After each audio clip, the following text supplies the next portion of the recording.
کو راضی کرنے کے لیے عقیدت کے ساتھ بیت اللہ کی طرف چلنا شروع کر دیں گے۔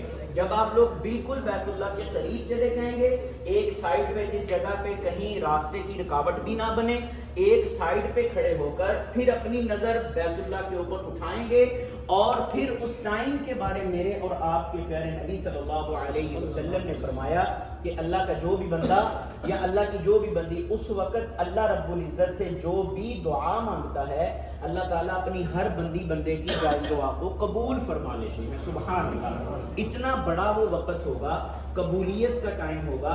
آپ جو کچھ یہاں پر مانگنے آئے ہیں، کیونکہ ہر بندہ کچھ نہ کچھ لینے آتا ہے، جب سے ویزے کا پروسیجر شروع ہوتا ہے نا تو راتوں کو نیند نہیں آتی ہے۔ آپ اس بات سے اتفاق کریں گے، راتوں کو بندہ سوچتا ہے کہ میں نے جب پہلی نظر پڑنی ہے بیت اللہ پر، میں نے اللہ سے یہ بھی مانگنا ہے، میں نے اللہ سے یہ بھی مانگنا ہے۔ کوئی بندہ شفا کی نیت سے آیا ہے، کوئی بندہ بے روزگاری کی نیت سے۔ بیت اللہ کا جو طواف شروع ہوتا ہے وہ حجر اسود کے سامنے سے شروع ہوتا ہے۔ حجر اسود کے سامنے جا کر استلام کرنا ہوتا ہے۔ استلام کہتے ہیں اشارہ کرنا، عربی میں استلام کہتے ہیں، ویسے اشارہ کرنا۔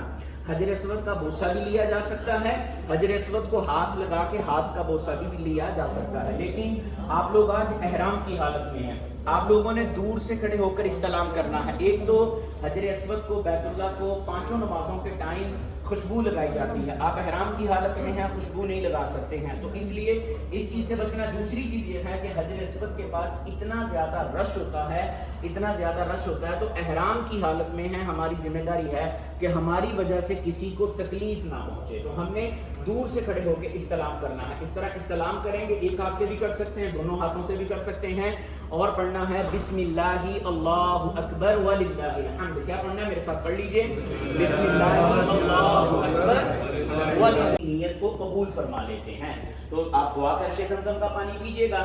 زمزم کا پانی پینے کے بعد پھر انشاءاللہ تیاری کرنی ہے صفا مروہ کے چکر لگانے کے لیے۔ اچھا، صفا مروہ کی طرف جانے سے پہلے ایک بار پھر حجر اسود کے سامنے آنا ہے، جس جگہ سے طواف شروع کیا تھا، حجر اسود کے سامنے آ کر ایک بار پھر استلام کرنا ہے۔ وہ آپ کا کتنا استلام ہو جائے گا؟ 9واں، تو وہ طواف کا نہیں ہوگا، وہ صفا مروہ کا ہوگا، تو وہ آپ نے استلام کرنا ہے۔ استلام کے بعد چلے جانا ہے صفا پہاڑی پر، ایک طرف صفا پہاڑی ہے، دوسری طرف مروہ پہاڑی ہے، اور جو بیت اللہ کے قریب ہے وہ صفا ہے، اور وہیں سے صفا مروہ شروع ہوتی ہے۔ صفا پہاڑی پہ چلے جائیں گے، بیت اللہ رخ ہو کر اللہ سے دعا کریں گے۔ اللہ کے پیارے نبی کی سنت بھی ہے، ہر چکر کے اندر صفا پہاڑی ہو یا مروہ پہاڑی ہو، کھڑے ہو کر دعا کرنا، یہ اللہ کے پیارے نبی کی سنت بھی ہے۔ تو صفا پہاڑی پہ جا کر بیت اللہ کو رخ ہو کر اللہ سے دعا کرنی ہے، دعا کے بعد پھر صفا سے مروہ کی طرف اپنا چکر شروع کر دینا ہے، لگا لیتے ہیں، حتیٰ کہ صفا سے مروہ ایک چکر مکمل ہو جاتا ہے۔ آپ کا جو 7واں چکر ہے وہ مروہ پہاڑی پر جا کر ختم ہو جائے گا۔ تو یہ آپ جو مروہ پہاڑی پر 7واں چکر مکمل کریں گے، آپ کا پہلا واجب بھی مکمل ہو جائے گا۔ جس طرح طواف کے بعد 2 رکعت نماز ضروری، واجب الطواف ہے نماز، اس طرح صفا مروہ کے بعد کوئی ضروری نماز نہیں ہے، لیکن اللہ کا شکر ادا کرتے ہوئے، جس اللہ رب العزت نے ہمیں اتنے زیادہ گناہ ہیں، ہر قدم پہ گناہ کرنے والے ہیں، ہر بندہ اپنے گناہوں کو جانتا ہے، جو اس نے چھپا کر کیے ہیں یا سامنے کیے ہیں۔ ہم اپنے گناہوں کو دنیا سے تو چھپا سکتے ہیں، لیکن اللہ کی ذات سے کچھ نہیں چھپا سکتے۔ اللہ نے ہمارے سارے گناہوں کے اوپر پردہ ڈالا، سارے گناہوں کی کتاب کو بند کیا، رحمت فرما کر ہم جیسے گناہ گاروں کو اس پاک سے زمین پہ آنے کا موقع دیا۔ اس کا شکر ادا کرتے ہوئے صفا مروہ کے بعد 2 رکعت نماز ادا کریے گا، شکرانے کی نفل نماز ادا کریے گا، اللہ کا شکر ادا کرتے ہوئے۔ رحمت کی دعا فرمائی ہے جو بندہ عمرہ کرنے کے بعد اس طرح کے ساتھ ٹھیک کرواتا ہے۔ اچھا، عورتوں کا بال کاٹنے کا ٹھیک ہے، توجہ فرمائیے گا، ہماری مائیں بہنیں کیا کرتی ہیں کہ وہیں مروہ پہاڑی پر نا چھوٹے چھوٹے بچے کھڑے ہوتے ہیں کینچی لے کر، وہیں پر اپنے سارے بال اوپن کر کے وہیں پہ کٹوانا شروع کر دیتی ہیں۔ تو میں معذرت کے ساتھ کہنا چاہوں گا کہ وہ حرم ہے، مسجد ہے، اللہ کا گھر ہے، دنیا کی تمام جگہوں میں سے سب سے افضل جگہ ہے، نہ کہ وہ کوئی نائی کی دکان ہے۔ تو معذاللہ آپ دیکھیں گے آپ آج وہاں پر کیسا ماحول بنا ہوا ہے، بچے کھڑے ہیں، بچیاں کھڑی ہیں، تو عورتوں نے اپنے بال اوپن کیے ہیں، بال کاٹ کے، تو یہ سارے عمل غلط ہیں۔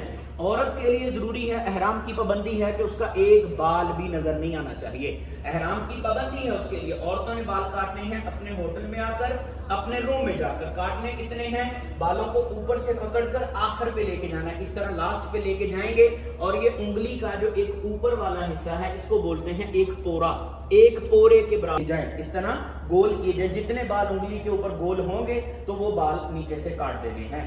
اور عورت کے بال عورت کاٹ سکتی ہے یا اس کا اپنا محرم کاٹ سکتا ہے، کاٹنے ہیں اپنے روم میں ہوٹل میں آ کر. اور ایک اور چیز میں کہنا چاہوں گا، ہمیں ڈیلی کیس ملتے ہیں حاجی جب عمرہ کر کے آتے ہیں تو کیا کرتے ہیں کہ صفا مروہ کیا، طواف کیا، تھکے ہوئے ہیں تو بال نہیں کٹواتے ہیں، اسی طرح آگے سو جاتے ہیں. بعض بار تو حاجی ایسے ہیں کہ وہ ہمارے مولانا صاحب انشاءاللہ آپ کے ساتھ ہوں گے، قاری معروف صاحب ان کا نام ہے، آپ کے ساتھ رہیں گے انشاءاللہ.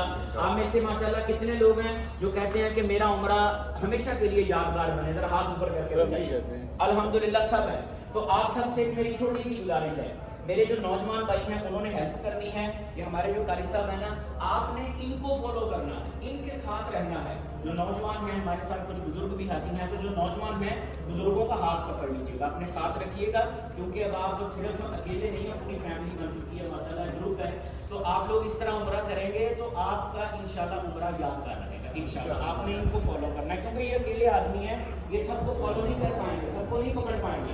تو آپ ان کے ساتھ رہیں گے تو آپ کا عمرہ انشاءاللہ ایک دم یادگار بنے گا. اب میں ہوٹل کے حوالے سے صرف 2-4 منٹ دوں گا. میں ایک دو اعلان کرنا چاہوں گا یہاں رہنے کے. جی ساتھ ہی رہیں گے، وہ ایک ساتھ ہی جائیں گے. وعلیکم السلام. ساتھ رہیں گے، یعنی گروپ سارا ایک ساتھ ہی جائے گا، ایک ساتھ ہی جائے گا. اچھا ٹھیک ہے، سوری سر ابھی بھیج رہا ہوں. آپ نے ماشاءاللہ ابھی کھانا کھایا ہوگا آر فلور پہ، ریسٹورنٹ ہمارا. لبیک اللہم لبیک، لبیک لا شریک لک لبیک، شریک لک لبیک، ان الحمد ان الحمد والنعمت والنعمت لک والملک لا شریک لک. لا شریک لک. اللہ تعالیٰ آپ کے عمرے میں آسانی پیدا فرمائے.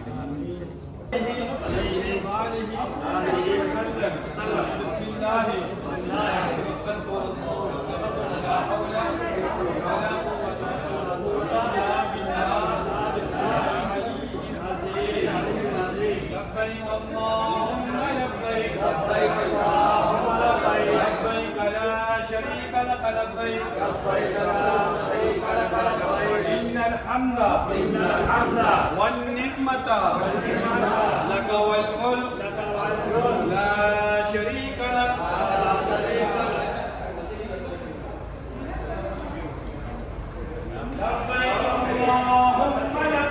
لبیک اللہم لبیک، لبيك لا شريك لك لبيك، لبیک لا شریک لک لبیک، إن الحمد ان الحمد والنعمة والنعمت لك والملك لک والملک لا شريك لك. لا شریک لک. لبیک اللہم لبیک، لبیک لا شریک لک لبیک، ان الحمد والنعمت لک والملک